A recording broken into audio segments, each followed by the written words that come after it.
살면서 한 번쯤은 이런 경험이 있지 않나요? 내가 왜 그때 그런 말을 했을까? 왜 그 선택을 했을까 하고 스스로를 돌아보며 후회했던 순간들 말이죠. 대부분의 사람들은 이런 순간을 부끄럽게 여기고 잊으려 하지만 어떤 사람들은 이 시간을 성장의 발판으로 삼습니다. 이 차이가 바로 강한 사람과 그렇지 않은 사람을 나누는 결정적인 지점입니다. 블레즈 파스칼은 인간을 생각하는 갈대라고 표현했습니다. 약하지만 생각할 수 있기에 위대한 존재라는 뜻이죠. 그가 말한 생각은 단순히 고민하거나 걱정하는 것이 아니라 자신을 돌아보고 이해하는 능력을 의미합니다. 이 능력이 있는 사람은 어떤 어려움에도 중심을 잃지 않고 더 깊고 단단하게 성장합니다. 그렇다면 왜 스스로를 돌아보는 사람이 강한 걸까요? 자기 성찰이 어떻게 인생을 바꾸는 힘이 되는 걸까요? 그리고 이 성찰의 힘을 우리 삶에 어떻게 적용할 수 있을까요? 오늘은 파스칼의 사상과 현대 심리학 그리고 현실적인 사례들을 엮어 이 질문에 대한 답을 찾아보겠습니다. 파스칼은 인간을 이해하는 데 있어 사유의 힘을 강조했습니다. 그는 인간이 약한 존재라는 사실을 부정하지 않았습니다. 오히려 인간은 불완전하고 유한하지만 사유를 통해 스스로를 성장시킬 수 있는 가능성을 가진 존재라고 보았습니다. 이 사유는 단순한 사고 활동이 아니라 깊은 자기 성찰을 의미합니다. 철학적으로 자기 성찰은 자신을 객관화하는 과정입니다. 감정에 휘둘리지 않고 내가 왜 그런 감정을 느꼈는지, 왜 그런 선택을 했는지를 스스로에게 묻는 것이죠. 이 과정에서 우리는 자신을 더 깊이 이해하고 더 나은 선택을 할 수 있는 힘을 얻게 됩니다. 심리학에서도 자기 성찰의 가치를 강조합니다. 인지행동치료 CBT나 마음챙김 명상 같은 현대 심리 기법들은 모두 자기 관찰을 핵심 원리로 삼습니다. 연구에 따르면 자기 성찰을 습관화한 사람은 감정 조절 능력이 높고 대인관계에서의 갈등 해결 능력도 뛰어나다고 합니다. 즉, 자신을 이해하는 것이 결국 세상과 맞서는 힘이 되는 겁니다. 파스칼의 말처럼 인간은 약하지만 생각할 수 있기에 위대하다는 사실을 떠올려 보세요. 자기 성찰은 약함을 부정하지 않고 그 약함을 딛고 성장하게 만드는 인간만의 특별한 무기입니다. 예를 들어 직장에서 큰 실수를 했다고 가정해 봅시다. 대부분의 사람들은 변명을 하거나 그 상황을 빨리 잊으려고 합니다. 하지만 자기 성찰을 하는 사람은 조금 다릅니다. 왜 내가 그 선택을 했는지, 다음엔 어떻게 해야 같은 실수를 반복하지 않을지를 차분하게 돌아봅니다. 이런 태도는 실수를 성장의 발판으로 바꾸는 힘이 됩니다. 또는 인간관계에서도 마찬가지입니다. 누군가에게 상처 주는 말을 한 뒤에 왜 그랬을까라는 질문에서 멈추는 것이 아니라 감정의 원인을 분석하고 스스로에게 솔직해지는 사람은 다음 관계에서 같은 실수를 줄여나갑니다. 이 반복이 결국 인간관계를 성숙하게 만들죠. 자기 성찰은 위기를 성장의 기회로 바꿉니다. 실수를 부끄럽게만 여기던 사람은 실수를 두려워하게 되지만 성찰을 통해 배우는 사람은 실수를 통해 한층 더 단단해집니다. 이 차이가 인생의 큰 변곡점을 만듭니다. 그렇다면 우리는 어떻게 자기 성찰의 힘을 키울 수 있을까요? 몇 가지 실천 방법을 소개합니다. 하루 10분 자기 대화 시간 만들기. 하루를 마무리하며 오늘 나의 선택과 감정은 어땠는가를 스스로에게 묻는 시간을 가지세요. 일기를 쓰거나 간단한 메모만으로도 충분합니다. 감정의 이유 찾기. 화가 났을 때, 기분이 우울할 때 왜 이런 감정을 느끼는가? 라는 질문을 던져보세요. 감정을 이해하는 순간 감정에 휘둘리지 않게 됩니다. 작은 실패도 분석하기. 실패는 성찰의 가장 좋은 재료입니다. 실패를 단순히 운이 없었다로 치부하지 말고 그 안에서 배울 점을 찾아보세요. 솔직한 피드백 받아들이기. 스스로의 한계를 인정하고 주변의 피드백을 받아들이는 것도 성찰의 일부입니다. 솔직한 피드백은 성장의 지름길이 됩니다. 조급함 내려놓기. 성찰은 조급한 사람에게 어려운 습관입니다. 당장 답을 찾으려 하지 말고 차분히 자신을 바라보는 시간을 가지세요. 파스칼은 인간을 생각하는 갈대라고 했습니다.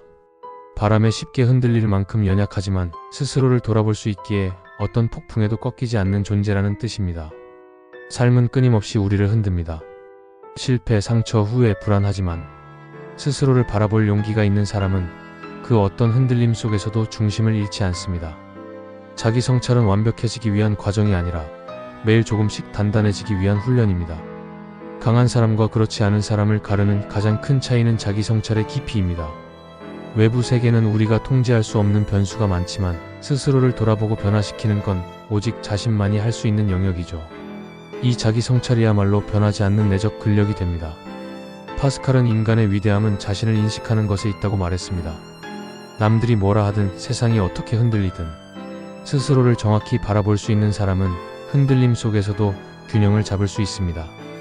예를 들어 큰 실패를 겪었을 때도 감정에 휘둘리지 않고 자신을 차분히 돌아보는 사람은 훨씬 빠르게 다음 단계로 나아갑니다. 이것이 곧 강함의 본질입니다. 강한 사람은 완벽하기 때문이 아니라 자신의 불완전함을 인정하고 그것을 성장의 자원으로 삼기 때문입니다. 자기 성찰은 변화가 아니라 성숙을 가능하게 하는 가장 현실적인 힘입니다. 지금 우리는 정보와 자극이 넘쳐나는 시대에 살고 있습니다. SNS를 켜기만 해도 수많은 사람들의 성공, 비교, 평가가 눈앞에 쏟아집니다. 이런 환경은 사람을 조급하게 만들고 자기 자신을 잃게 만들죠. 하지만 자기 성찰을 습관화한 사람은 이런 환경에서도 중심을 잃지 않습니다. 스스로에게 묻는 힘이 있기 때문에 남의 기준이 아닌 자신만의 기준으로 선택하고 행동할 수 있습니다. 이게 바로 현대사회에서 살아남기 위한 진정한 심리적 면역력입니다.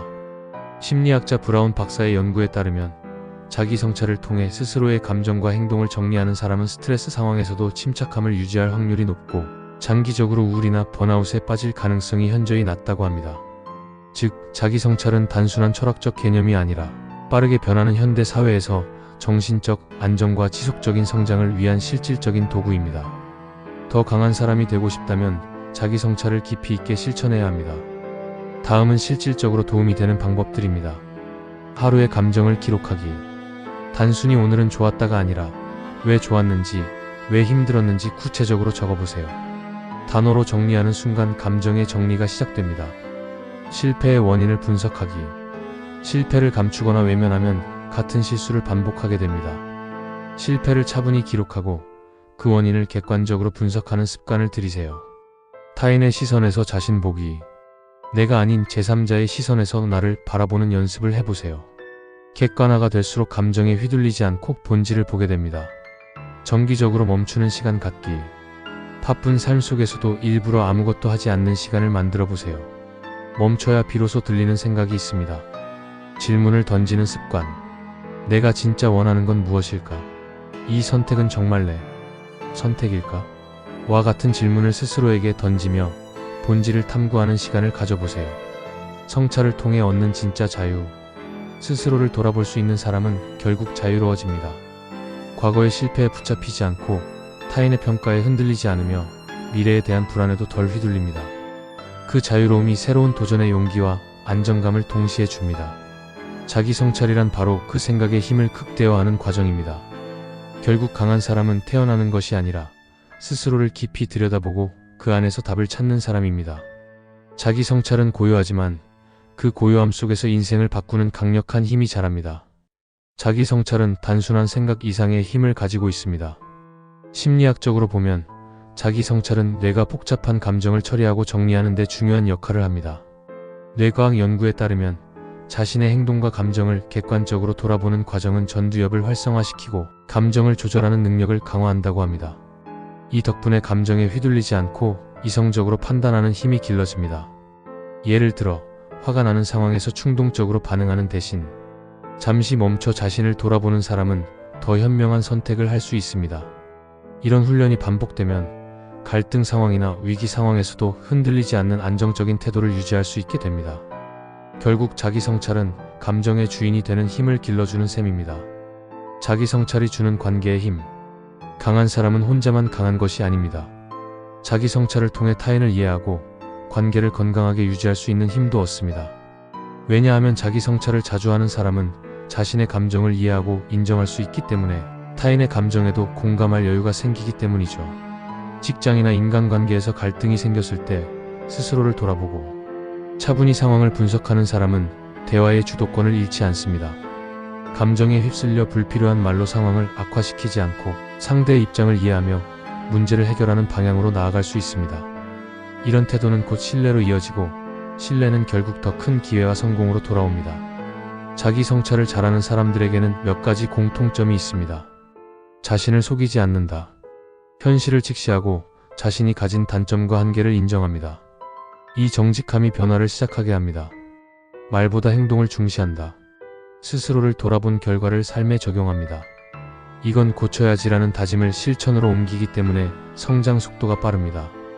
타인에게 흔들리지 않는다. 자신을 돌아보는 시간이 많기 때문에 타인의 평가나 시선에 덜 흔들립니다. 자기 확신이 단단하게 자리 잡기 때문입니다. 배움의 자세를 유지한다. 자신을 돌아보는 사람은 끊임없이 배우려고 합니다. 잘못을 인정하고 새로운 것을 받아들이는 데 두려움이 없습니다. 성찰을 생활화하는 작은 루틴. 성찰은 거창한 시간이 필요하지 않습니다. 일상 속에서 자연스럽게 습관으로 만들 수 있습니다. 아침 루틴 하루를 시작하며 오늘의 목표와 마음가짐을 짧게 정리합니다. 저녁 루틴 하루의 감정과 행동을 돌아보고 잘한 점과 아쉬운 점을 적어봅니다. 주간 리뷰 일주일에 한 번 더 깊이 있는 시간을 내어 자신을 점검합니다. 목표와 현실의 간극을 점검하고 다음 주의 방향을 다집니다. 정기적 휴식 바쁜 일정 속에서도 혼자만의 시간을 확보합니다. 산책, 여행, 조용한 명상 같은 단순한 활동으로도 충분합니다. 성찰이 만드는 인생의 깊이. 스스로를 돌아보는 사람은 삶의 표면이 아니라 깊이를 봅니다. 눈앞의 이익에 급급하지 않고 장기적인 성장과 안정에 집중할 수 있게 됩니다. 이 깊이는 외부의 혼란에도 흔들리지 않는 힘을 주고 진정한 강함을 만들어냅니다. 파스칼은 인간은 자신을 직시할 때 비로소 위대해진다고 말했습니다. 자기 성찰은 고통스러울 때도 있지만 그 고통을 견디고 나면 훨씬 단단하고 자유로운 자신을 발견할 수 있습니다. 강함은 결코 외부에서 오는 것이 아닙니다.